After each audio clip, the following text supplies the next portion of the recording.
근데 상가실 분들은 이거 모르면 중개가 안 돼요. 질문이 많은 이유가. 이거 모르면 상가 중개 못 합니다. 그러니까 아파트 중개하시는 분은 부가세를 몰라도 얼마든지 중개가 가능하다. 반면 상가는 아니죠. 매매 대금과 별도로 부가세를 따로 줘야 되기 때문에, 그래서 부가세 별도 특약을 따로 저와 같이 부가세 뿌리를 뽑으셨죠.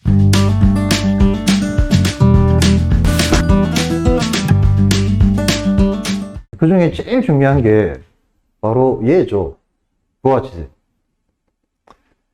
주택 하시는 분들은 이거 모르셔도 됩니다. 근데 상가실 분들은 이거 모르면 중개가 안 돼요. 중요합니다. 자, 얘가 얼마나 중요하냐. 제가 받는 질문 중에 가장 많은 파트가 바로 이 파트에 관한 질문이에요. 그만큼 현장에서 상가 중개를 직접 하시는 분들이 부가세하고 맞닥뜨리는 일들이 그만큼 많다 그 말이죠. 질문이 많은 이유가. 이거 모르면 상가 중개 못 합니다. 그래서 이번 기회에 저와 같이 이 부가시세 뿌리를 뽑으시기 바랍니다. 자, 우선 부가시세는 언제 나오는 세금인지를 정의를 좀 적어볼게요. 자, 정의가 중요합니다. 자, 부가세는 이때 나옵니다. 사업에 사용되는 재화와 용역의 공급이 일어나면 이 과정에서는 무조건 부가세가 나옵니다. 자, 정의가 얼마 되지 않은 짧은 문장이지만 이게 워낙 중요하니까 요거로 세 파트로 좀 나눌 건데요. 요게 1번. 요게. 그 다음에 얘가 2번.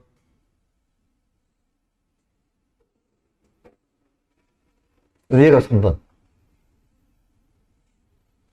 결국 부가세는 요 1, 2, 3이 동시에 다 일어날 때 부가세가 나옵니다.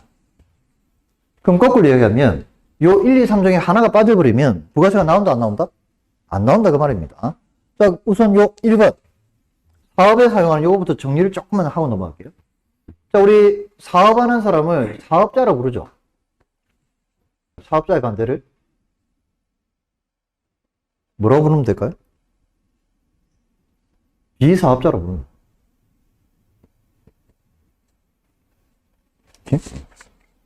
사업을 하느냐 안 하느냐를 가지고 두 개로 구분했잖아요. 자, 이 두 파트 중에 한 파트는 부가세가 적용이 되고 한 파트는 부가세가 전혀 관계없어요. 누구는 부가세가 관계없을까요? 1번의 정의에 따라가는 겁니다. 부가세가 발생하려면 무조건 사업에 사용돼야 돼. 그러니까 사업을 하지 않는 비사업자는 해당 안 되겠죠. 그 다음에 사업자를 보면 또 두 개로 구분할 수 있는데, 세금을 내면서 사업하는 사업자도 있고 세금을 안 내면서 사업하는 사람도 있어요. 세금을 내면서 사업하는 사람을 이렇게 부릅니다. 과세사업자. 세금을 안 내면서 사업하는 사람을 면세사업자로 부르죠. 이렇게. 자, 부가세는 이 둘 중에 한 사람하고는 전혀 관계없어요. 얘는 부가세 관계 있습니다. 얘는 부가세와 전혀 관계 없어요. 면세사업은 부가세 푸자도 해당 안 됩니다. 됐죠? 자, 그러면 세금을 내면서 사업하는 과세사업자는 다시 사업 주체가 두 개로 구분할 수 있는데, 법인인 사업자가 있고 개인인 사업자가 있어요. 이렇게.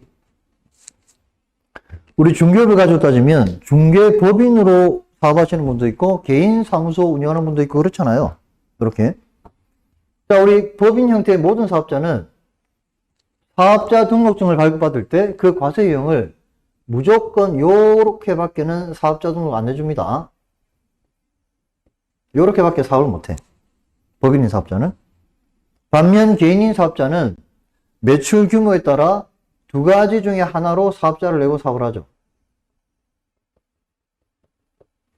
그래서 이렇게 이제 간단하게 우리 대한민국의 사업자에 관한 기준이 이렇게 정해져 있습니다. 자, 결국 이 중에 우리 부가세와 관계되는 사람들은 이 사람들만 부가세와 관계돼 있다. 얘네들은 부가세와 아무 관계없다.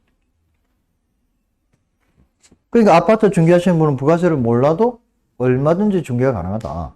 반면 상가는 아니죠. 자, A 여사는 건물을 갖고 있는데 얘가 자기 건물에 임차인 들여가지고 임대 사업을 하고 있어요. 그렇게 사용하고 있다가 이 건물을 B한테 팔 거야. 매매. 자, 그러면 이 매매를 보면 공급이 일어난 거죠. 이 상가 건물 자체가 저하잖아요. 이 건물이 사업에 사용되고 있죠. 이거를 대입하면 이 매매가 지금 부가세가 나온다, 안 나온다? 나온다니까? 그 상가를 거래하게 되면 거의 대부분 부가세가 나오기 때문에 우리가 이거를 중개를 하게 되면 이 부가세 부분을 정리를 해줘야 됩니다. 그럼 이걸 어떻게 정리해 줘야 될까요? 우리가? 매매 계약서에 뭔가 부가세 관련 특약을 달아야 되지 않을까요? 여러분 많이 보신 부가세 관련 특약, 이런 특약 있죠? 이런 특약 많이 보시지 않았나요? 부가세 별도. 이게 뭘 의미할까? 이 특약의 의미가.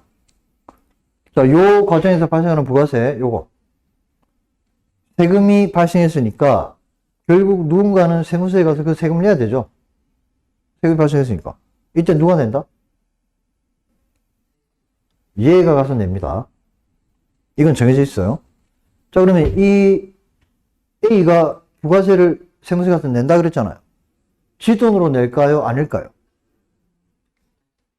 아니에요. 얘한테 받아서 그걸 들고 대신 내줍니다.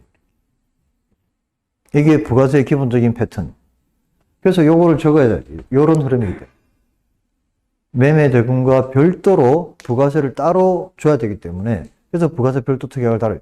자, 이건 지금 제가 대략 설명드린 거고 지금 중요한 건 요 정의를 우리가 이해를 하는 겁니다. 부가세는 언제 나온다? 사업에 사용되는 재화와 용료의 공급이 일어나면 부가세 나온다 그랬습니다. 이 중에 하나라도 빠져버리면 부가세 안 나오죠. 다만 얘네들은 아예 요 조건에서 배제돼 버립니다. 비사업자나 면세사업자가 한쪽에 걸리면 얘는 부가세 안 나온다니까. 자, 우리 아파트 파는 건 매도가 비사업자 맞죠? 아파트 자체가 사업에 사용 안 되니까 그래서 부가세가 안 나오는 거예요. 자, 그래서 이 경우는 여기에 또 해당 안 된다니까. 면세사업은 여기 안 들어가니까. 이런 내용들을 하나하나 다 정리를 하셔야 됩니다. 자와 같이 부가세 뿌리를 뽑으셨다. 제가 설명드린 요 내용은 이해 안 되는 부분 없죠? 여기까지는. 요 정의에 들어와야만 부가세가 발생한다. 됐죠? 사업에 사용되는 재화와 용역의 공급이 일어나면 부가세 발생합니다. 이 중에 하나라도 만족하지 못하면 부가세 안 나와요. 됐죠? 자, 이제 우리 부가세법을 하나하나 내용을 설명드릴 건데, 자, 가볼까요?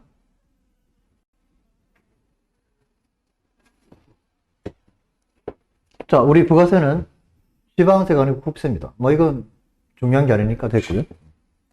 나라의 세수로 들어가. 그 다음에 부가세는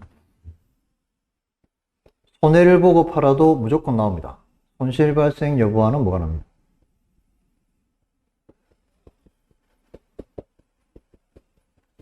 그래서 아까 잠깐 설명드렸는데, 그래서 얘가 이것 때문에 양도세하고 다른 거죠.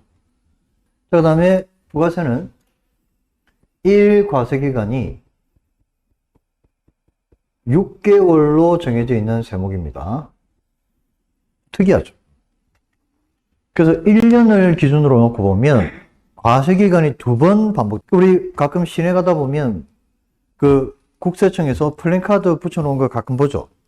제1기 부가세 확정 신고 납부 기간, 해가 바뀌고 나면 제2기 부가세 확정 신고 납부 기간 이렇게 붙어요. 1기, 2기라고 2기로 구분되어 있죠. 그게 바로 이 이유 때문에 그래요. 과세기간 6개월이기 때문에 1년 단위로 2번 돌아옵니다. 자, 그 다음에 우리 부가세는 세율이 정해져 있죠. 우리 대한민국은 단일 세율입니다. 10%로 정해져 있어요. 부가 10%.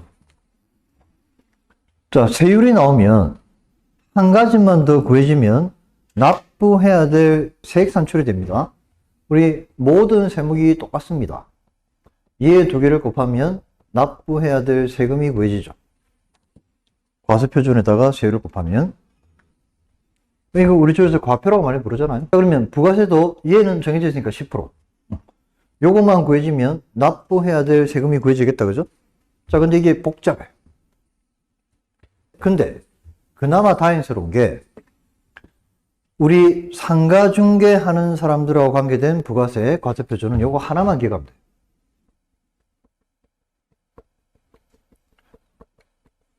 상가를 매매할 때 그때 과표는 얘입니다.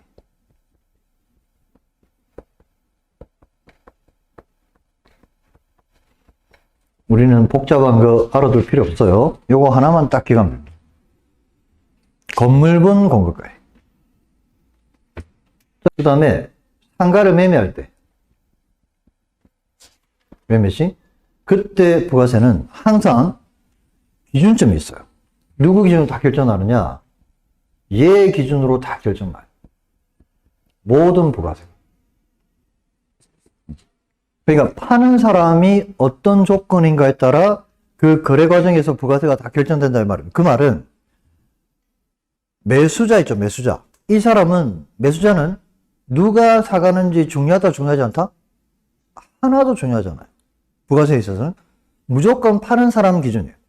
그래서 매매 과정에서의 모든 부가세는 항상 매도인 기준으로 다 결정납니다. 자, 기준이라는 의미를 조금 더 나열해 보면 세금을 납부해야 될 의무도 무조건 매도인한테 있고요. 매도인에게. 그 다음에 부가세를 얼마를 내야 되는지 세액 산출 기준도 전부 매도인 기준으로 결정납니다. 그 다음에 매매할 때만 부가세가 발생하느냐? 그렇지 않습니다. 여러분 상가 임대차 계약서를 쓰면 그 보증금 얼마에 월세 얼마 정해지죠. 근데 가끔 그 월세 부분에 월세 10%만큼 부가세 별도로 특이하게 달리는 경우들 많죠. 이건 매매가 아니잖아요. 임대차 계약인데. 그 임대차 계약할 때도 부가세가 붙어 나온다는 걸 우리가 많이 보잖아요. 그러니까 임대 과정에서도 부가세가 발생합니다. 그래서 요거를 임대 시의 부가세에 대해서 자, 요것도 누구 기준으로 결정하는? 이건 전부 임대인 기준으로 다 결정. 여기도 똑같아. 내용은 똑같아. 부가세는 최종 소비자가 부담하는 세금입니다.